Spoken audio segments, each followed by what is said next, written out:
Bangsa-bangsa yang asli dibiarkan tinggal di Kanaan. Inilah bangsa-bangsa yang dibiarkan Tuhan tinggal untuk mencobai orang Israel itu dengan perantara mereka, yakni semua orang Israel yang tidak mengenal perang Kanaan. Maksudnya hanyalah supaya keturunan-keturunan orang Israel yang tidak mengenal perang yang sudah-sudah dilatih berperang oleh Tuhan. Yang tinggal ialah kelima raja kota orang Filistin dan semua orang Kanaan, orang Sidon dan orang Hewi yang mendiami pegunungan Libanon dari gunung Baal Hermon sampai ke jalan yang menuju ke Hamat. Mereka itu ada di sana supaya ia mencobai orang Israel dengan perantara mereka untuk mengetahui apakah mereka mendengarkan perintah yang diberikan Tuhan kepada nenek moyang mereka dengan perantaraan Musa. Demikianlah orang Israel itu diam di tengah-tengah orang Kanaan, orang Het, orang Amori, orang Feris, orang Hewi, dan orang Yebus. Mereka mengambil anak-anak perempuan orang-orang itu menjadi istri mereka dan memberikan anak-anak perempuan mereka kepada anak-anak lelaki orang-orang itu, serta beribadah kepada Allah orang-orang itu. Otniel. Orang Israel melakukan apa yang jahat di mata Tuhan. Mereka melupakan Tuhan Allah mereka dan beribadah kepada para Baal dan para Asyera. Lalu bangkitlah murka Tuhan terhadap orang Israel sehingga ia menjual mereka kepada Kusyan Rishyataim, Raja Aram Mesopotamia, dan orang Israel menjadi takluk kepada Kusyan Rishyataim 8 tahun lamanya. Lalu berserulah orang Israel kepada Tuhan, maka Tuhan membangkitkan seorang penyelamat bagi orang Israel, yakni Otniel, anak Kenas adik Kaleb. Roh Tuhan menghinggapi dia dan ia menghakimi orang Israel. Ia maju berperang, lalu Tuhan menyerahkan Kusyan Rishyataim Raja Aram ke dalam tangannya, sehingga ia mengalahkan Kusyan Rishyataim. Lalu amanlah negeri itu 40 tahun lamanya. Kemudian matilah Otniel anak Kenas. Ehud. Tetapi orang Israel melakukan pula apa yang jahat di mata Tuhan. Lalu Eglon Raja Moab diberi Tuhan kuasa atas orang Israel. Oleh sebab mereka telah melakukan apa yang jahat di mata Tuhan.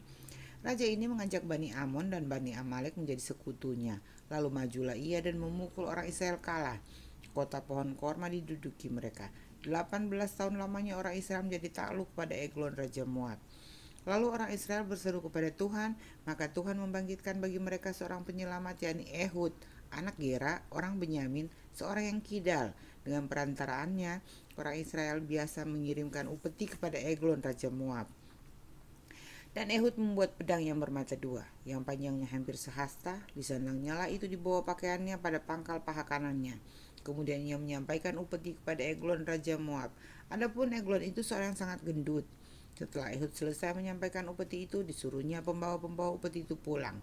Tetapi ia sendiri berhenti pada batu-batu berpahat yang di dekat Gilgal dan kembali menghadap raja. Berkatalah ia, ada pesan rahasia yang kubawa untuk tuanku ya raja, kata Eglon. Diamlah dahulu. Maka semua orang berdiri di depannya itu pergi keluar, lalu Ehud masuk mendapatkan dia, sedang ia duduk sendirian di kamar atas di rumah peranginannya. Berkatalah Ehud, ada firman Allah yang kubawa untuk tuanku. Lalu bangunlah ia berdiri dari tempat duduknya, kemudian Ehud mengulurkan tangan kirinya, dihunusnya pedang itu dari pangkal paha kanannya dan ditikamkannya ke perut raja. Sehingga hulunya beserta mata pedang itu masuk, lemak menutupi mata pedang itu, sebab pedang itu tidak dicabutnya dari perut raja. Lalu keluarlah ia melalui pintu belakang. Demikianlah Ehud sampai ke serambi, pintu kamar atas itu ditutup dan kuncinya setelah ia keluar. Baru saja ia keluar, datanglah hamba-hamba raja melihat, tetapi pintu kamar atas itu terkunci. Lalu berkatalah mereka, tentulah ia membuang air di kamar rumah peranginan itu. Lalu mereka menunggu-nunggu sampai menjadi bingung, tapi raja tidak membuka pintu kamar atas itu. Kemudian mereka mengambil kunci, membuka pintu, maka tampaklah tuan mereka mati tergeletak di lantai. Sedang mereka berlambat-lambat, Ehud meloloskan diri. Ia lewat dari batu-batu berpahat dan meloloskan diri ke arah Seira. Setelah itu ia sampai ke sana, ditiupnya sangkakala di pegunungan Efraim. Lalu turunlah orang Israel bersama-sama dengan dia dari pegunungan itu, dan ia sendiri di depan. Berkatalah ia kepada mereka, ikutlah aku, sebab Tuhan telah menyerahkan musuhmu orang-orang Moab itu ke dalam tanganmu. Maka turunlah mereka mengikuti dia, lalu mereka merebut tempat penyeberangan sungai Yordan ke Moab, dan tidak seorang pun dibiarkan mereka menyeberang. Pada waktu itu mereka menewaskan kira-kira 10.000 orang dari Moab, semuanya orang yang tegap dan tangkas, seorang pun tidak ada yang lolos. Demikianlah pada hari itu Moab ditundukkan oleh Israel, maka amanlah tanah itu 80 tahun lamanya. Samgar. Sesudah dia, bangkitlah Samgar bin Anat. Ia menewaskan orang Filistin dengan tongkat penghalau lembu, 600 orang banyaknya. Demikianlah ia juga menyelamatkan orang Israel.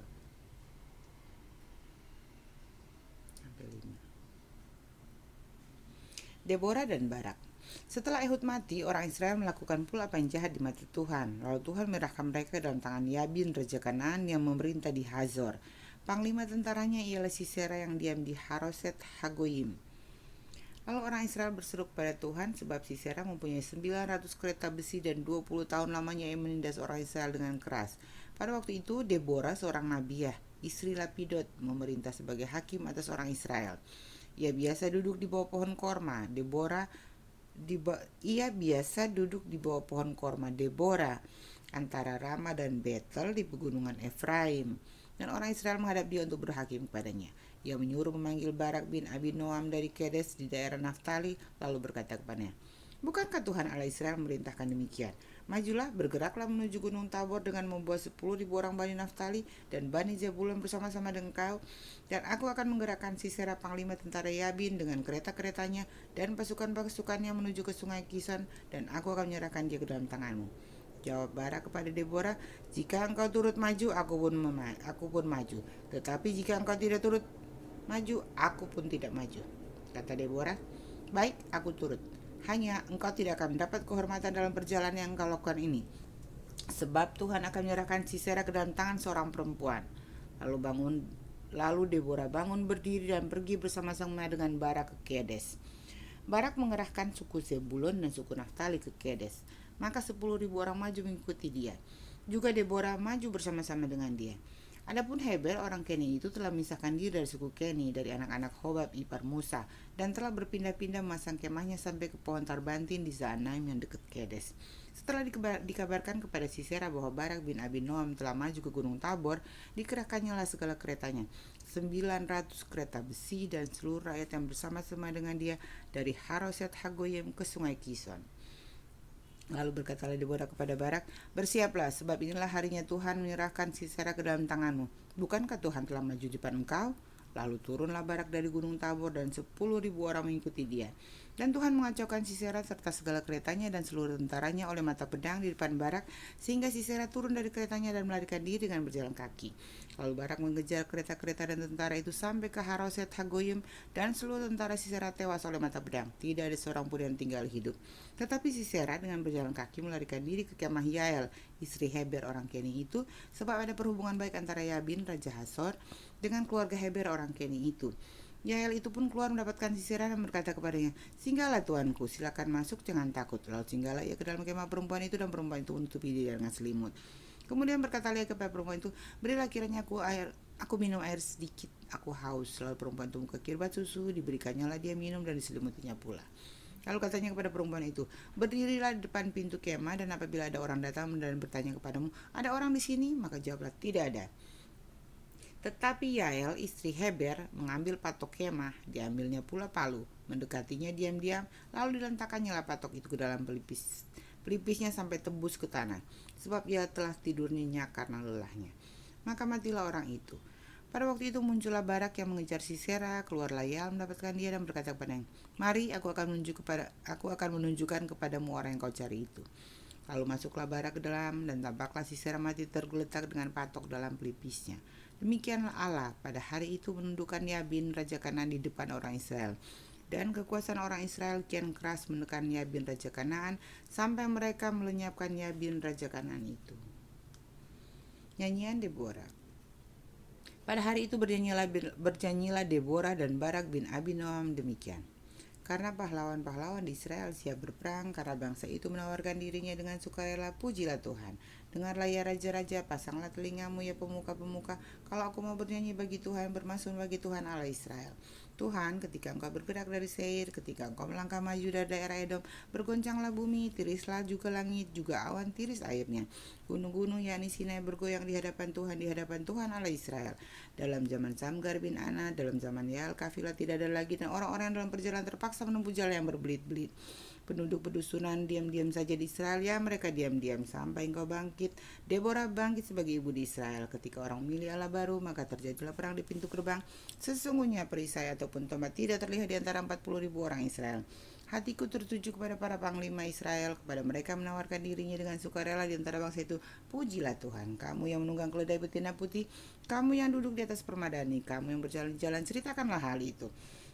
Tempat-tempat penimbahan air menurut suara orang-orang berdendang. Di sana orang menyanyikan perbuatan Tuhan yang adil, perbuatan yang adil terhadap orang-orangnya di pedusunan di Israel. Pada waktu itu turunlah umat Tuhan ke pintu gerbang. Bangunlah, bangunlah Deborah. Bangunlah, bangunlah, nyanyikanlah suatu nyanyian. Bangkitlah Barak dan giringlah tawanan, wahai anak Abinoam.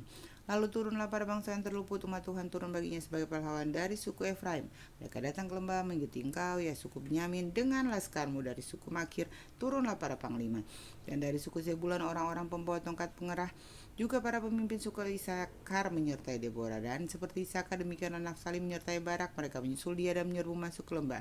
Tetapi pihak pasukan-pasukan suku Ruben ada banyak pertimbangan. Mengapa engkau tinggal duduk di antara kandang-kandang sambil mendengarkan seruling pemanggil kawanan? Di pihak pasukan-pasukan suku Ruben ada banyak pertimbangan. Orang Gilead tinggal diam di seberang sungai Yordan dan suku Dan mengapa mereka tinggal dekat kapal-kapal? Suku Asia duduk di tepi pantai laut, tinggal diam di teluk-teluknya. Tapi suku Sebulon ialah bangsa yang berani mempertaruhkan nyawanya. Demikian juga suku Naftali di tempat-tempat tinggi di padang. Raja-raja datang dan berperang. Pada waktu itu raja-raja Kanaan berperang dekat Taanak pada mata air di Megido, tetapi perak sebagai rampasan tidak diperoleh mereka. Dari langit berperang bintang-bintang. Dari peredarannya mereka memerangi Sisera. Sungai Kison menghanyutkan musuh. Kison sungai yang terkenal dari dahulu kala itu. Majulah sekuat tenaga, hai jiwaku ketika itu. Berderaplah telapak kuda karena berpacu lari kuda-kudanya. Kutukilah kota Meros, firman malaikat Tuhan. Kutukilah habis-habisan penduduknya karena mereka tidak datang membantu Tuhan sebagai pahlawan. Diberkatilah Yael, istri Hebed orang Keni itu melebihi perempuan-perempuan lain. Diberkatilah ia melebihi perempuan-perempuan yang dalam kemah. Air diminta orang itu, tetapi susu diberikannya. Dalam cawan yang indah disuguhkannya dadi. Tangannya diulurkannya mengambil patok, tangan kanannya mengambil tukul tukang. Ditukulnya Sisera, dihancurkannya kepalanya, ditemukannya dan ditembusnya pelipisnya. Dekat kakinya orang itu rebah, tewas tergeletak. Dekat kakinya orang itu rebah dan tewas. Di tempat ia rebah, di sana orang itu tewas digagahi. Dari jendela ibu Sisera menjenguk dan berseru di tingkap, mengapa keretanya tak kunjung datang? Mengapa kereta-keretanya belum kedengaran? Yang paling bijak di antara dayang-dayangnya menjawab, dan ia sendiri juga membalas perkataannya itu, bukankah mereka mendapat jarahan dan membagi-baginya? Gadis seorang dua untuk setiap orang, jarahan kain berwarna selai dua untuk Sisera, jarahan kain sulam aneka warna selai dua untuk leherku.